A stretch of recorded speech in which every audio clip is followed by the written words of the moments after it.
Good morning class 8 के बच्चों।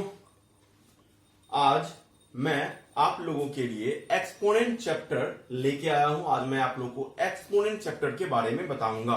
Class 8 के बच्चों,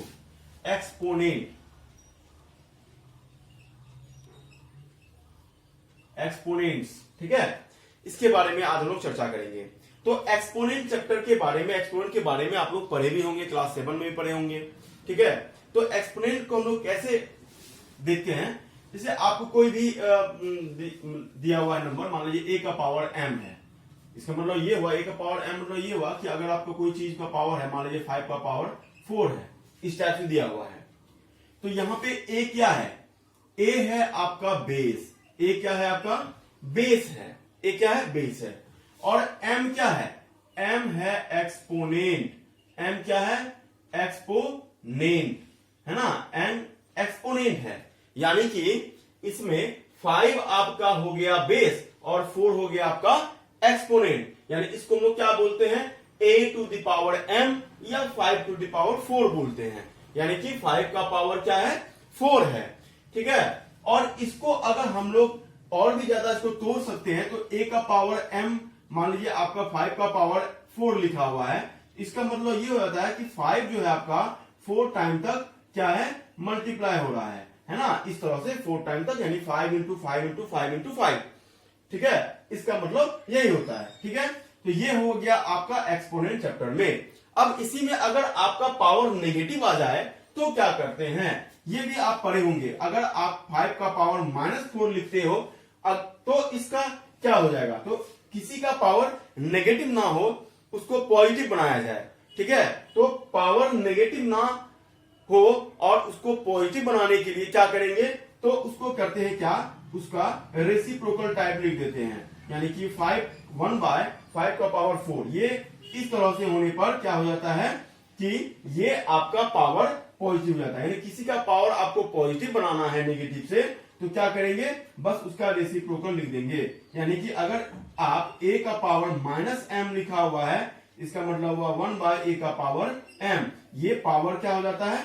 पॉजिटिव हो जाता है। और अगर आपका 1/a का पावर m लिखा हुआ है -m, ठीक है, और इसको फिर इसको a का पावर m लिखेंगे तो ये आपका पॉजिटिव हो जाएगा। लेकिन यही चीज को अगर फिर वापस आप नेगेटिव लिखना चाहेंगे तो a का पावर -m हो जाएगा, यानी नीचे से ऊपर जाएगा तो आपका ये नेगेटिव हो जाएगा, ठीक है। तो एक्सपोनेंट चैप्टर में यही सब पढ़ रहे हैं, ठीक है। अब बात करते हैं इसमें कि लॉ ऑफ एक्सपोनेंट क्या है। लॉ ऑफ एक्सपोनेंट आप जानते भी होंगे। Law of exponent, law of exponents क्या है? तो लॉ ऑफ एक्सपोनेंट है, जैसे पहला क्या बोलता है कि अगर a का पावर m है, a का पावर m मतलब कि कोई ये नंबर है बेस में, यानी ये नंबर है, और m क्या हो गया? ये नंबर, ठीक है। तो a का पावर m है इंटू a का पावर n है, ठीक है। a का पावर m है इंटू a का पावर n है। बेस क्या है? सेम है। पावर क्या है? अलग अलग है, ठीक है। बेस सेम है, पावर अलग अलग है, और बीच में मल्टीप्लाई है, तो ये क्या हो जाता है? इसका पावर जुड़ जाता है, यानी ऐड हो जाता है। यानी a का पावर m प्लस n हो जाता है। जैसे आप एक एग्जांपल ले लेते हैं, 2 का पावर 5 है इंटू 2 का पावर 3 है, तो ये हो जाएगा 2 का पावर 5 प्लस 3, यानी 2 का पावर कितना हो जाएगा? 8 हो जाएगा। यानी कि 2 जो है अब 8 टाइम तक क्या हो जाएगा? मल्टीप्लाई हो जाएगा, ठीक है ना। इस तरह से हो जाएगा, यानी इसको हम लोग मल्टीप्लाई करके लिख सकते हैं, ठीक है। यानी मल्टीप्लाई में अगर बेस सेम हो और पावर अलग अलग हो तो ये क्या हो जाता है? पावर इसका ऐड हो जाता है, ठीक है। दूसरा होता है क्या? दूसरा क्या होता है कि अगर आपका बेस सेम है, ठीक है, वहां तो मल्टीप्लाई के बारे में पढ़े थे। अगर आपका बेस सेम है लेकिन दोनों डिवाइड हो रहा है, ठीक है, बेस आपका सेम है, दोनों डिवाइड हो रहा है, तो उस कंडीशन में पावर क्या हो जाता है? नेगेटिव हो जाता है, m - n हो जाएगा। यानी बेस सेम और डिवाइड में बेस सेम और पावर अलग अलग होगा तो ये क्या हो जाएगा, माइनस हो जाएगा। यानी कि अगर आप 2 का पावर 3 लिखते हो डिवाइड बाय 2 का पावर 2 लिखते हो तो इसको ऐसा कर सकते हैं 2 का पावर 3 माइनस 2 यानी 2 का पावर कितना हो जाएगा, 1 हो जाएगा, यानी 2 आंसर। ठीक है, तो ये इस तरह से हम लोग कब क्या करेंगे, जब आपका यहां पे डिवाइड होगा, बेस सेम होगा और पावर अलग अलग होगा तो वहां पे क्या हो जाएगा, नेगेटिव हो जाता है। ठीक है, उसके बाद आता है अगर आपका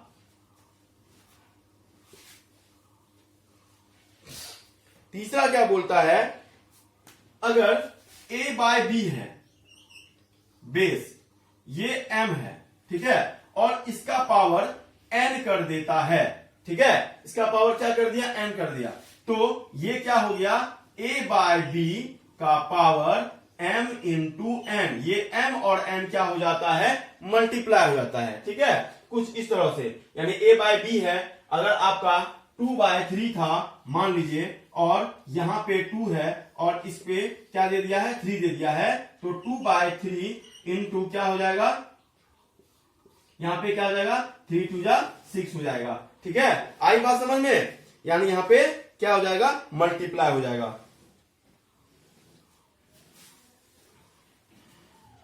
उसके बाद क्या बोलता है, तीसरा क्या है, उसके बाद फिर आता है कि अगर आपका मान लीजिए कि a बाय बी का पावर m है।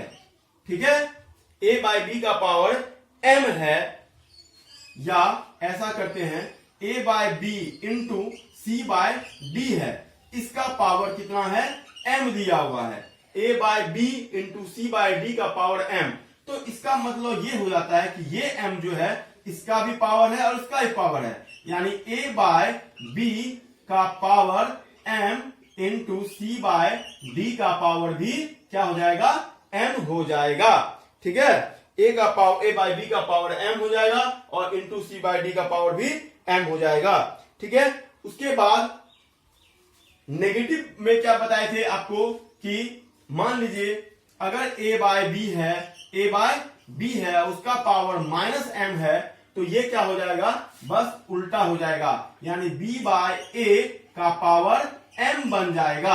अगर यहां माइनस दिया हुआ है, जैसे 2 बाय 3 है और इसका पावर -2 दिया हुआ है, तो इसको हम लोग 3 बाय 2 लिख के पावर 2 प्लस, यानी कि पॉजिटिव कर देंगे पावर को, यानी कि नेगेटिव पावर को पॉजिटिव बनाने के लिए बस ये क्या हो जाएगा, उल्टा हो जाएगा, रेसिप्रोकल हो जाएगा, 3 बाय 2 हो जाएगा। ठीक है ना, तो ये नेगेटिव पावर के लिए ऐसा होता है। ठीक है, उसके बाद आता है, क्या आता है उसके बाद कि किसी का पावर अगर किसी भी चीज का पावर अगर आपका 0 है ना, किसी भी चीज का पावर अगर 0 है तो उसका वैल्यू हो जाता है 1, क्या हो जाता है, 1 हो जाता है। ठीक है, इस चीज को भी याद रखिएगा, है ना। तो इससे रिलेटेड क्वेश्चन सब भी आपको कैसे देगा, मान लीजिए कि आपका है 5 का पावर 0 है, ठीक है, तो इसका वैल्यू सीधा 1, किसी का पावर 0 उसका वैल्यू क्या हो जाएगा, 1 हो जाएगा। अगर आपको बोलेगा 2 बाय 3 का पावर 2 है, यानी 2 है, और इनटू 2 बाय 3 का पावर 1 है, तो इसका वैल्यू क्या हो जाएगा, 2 बाय 3, यानी बेस सेम है तो पावर ऐड हो जाता है मल्टीप्लाई में, तो 2 प्लस 1 कितना होगा, 2 बाय 3 का पावर 3। इसका मतलब ये हो गया कि 2 into 2 into 2 3 times, 3 into 3 into 3 times multiply हो जाएगा। ठीक है, 2 2 जा 4, 2 जा 8 और 3 3 जा 9, 3 जा 27, ये आपका क्या हो जाएगा, आंसर हो जाएगा। ठीक है, आई बात समझ में। तो इसी तरह आपका क्वेश्चन देता है बनाने के लिए। ठीक है, अब जैसे क्वेश्चन है 1 बाय 3 का पावर -4, तो आप क्या कीजिएगा, तो 1 बाय 3 है तो 3 बाय 1 कर लेंगे, क्यों, क्योंकि यहाँ पे नेगेटिव पावर है ना, तो नेगेटिव को पॉजिटिव बनाने के लिए क्या करेंगे, इसको रेसिप्रोकल कर देंगे, पावर 4 हो गया, यानी 3 का पावर 4, 3 का पावर 4 मतलब 3 इंटू 3 इंटू 3 इंटू 3 कितना हुआ, 81, यानी आंसर आपका 81 हो गया। ठीक है, इस तरह से आपको क्वेश्चन दिया जाएगा, है ना। जैसे आपको और क्वेश्चन कुछ मैं बता दे रहा हूं, जैसे क्वेश्चन है क्वेश्चन है 5 का पावर -1, 5 का पावर -1 है ना, इंटू 3 का पावर -1, 3 का पावर -1, ठीक है। उसके बाद इसका होल पावर फिर -1, ठीक है, डिवाइड बाय 6 का पावर -1, ऐसा क्वेश्चन है ना। तो अब इसको क्या करते हैं, बनाते हैं, ठीक है, इसका वैल्यू निकालते हैं और ये कंप्लीट यहां पे इस तरह से दिया हुआ है। क्या करेंगे, देखिए सबसे पहले इस ब्रैकेट का यूज करते हैं। यहां पे पावर क्या दिया हुआ है, नेगेटिव है पावर, यानी 5 का पावर -1 है तो उसको पॉजिटिव कैसे करेंगे, तो 1/5 हो जाएगा। तो यहां पे क्या करेंगे, 1/5 इंटू ये क्या हो जाएगा, 1/3 हो जाएगा, ठीक है, पावर -1, ठीक है। उसके बाद डिवाइड, ये 6 का पावर -1 है तो 1/6 हो जाएगा। अब देखिए 1/5 3 15 हो गया, पावर -1 डिवाइड बाय 1/6 हो गया। अब फिर इसका -1 पावर को पॉजिटिव करना होगा तो 15/1 हो जाएगा, तो 15/1 को 15 लिखेंगे और यहाँ 1 हो जाएगा, डिवाइड बाय 1/6 यानी 15। अब डिवाइड को मल्टीप्लाई में चेंज करेंगे तो 6 ऊपर आ जाएगा और 1 नीचे आ जाएगा, 15 6 90, ठीक है, आंसर हो गया। तो इस तरह का क्वेश्चन है एक्सपोनेंट में। आपको इसमें बहुत इजी क्वेश्चन सब मिलेगा, लेकिन बहुत बेसिक सब चीज है, आपको इसको अच्छे से करना होगा, ठीक है। इतना आप लोग कीजिए पहले, ओके।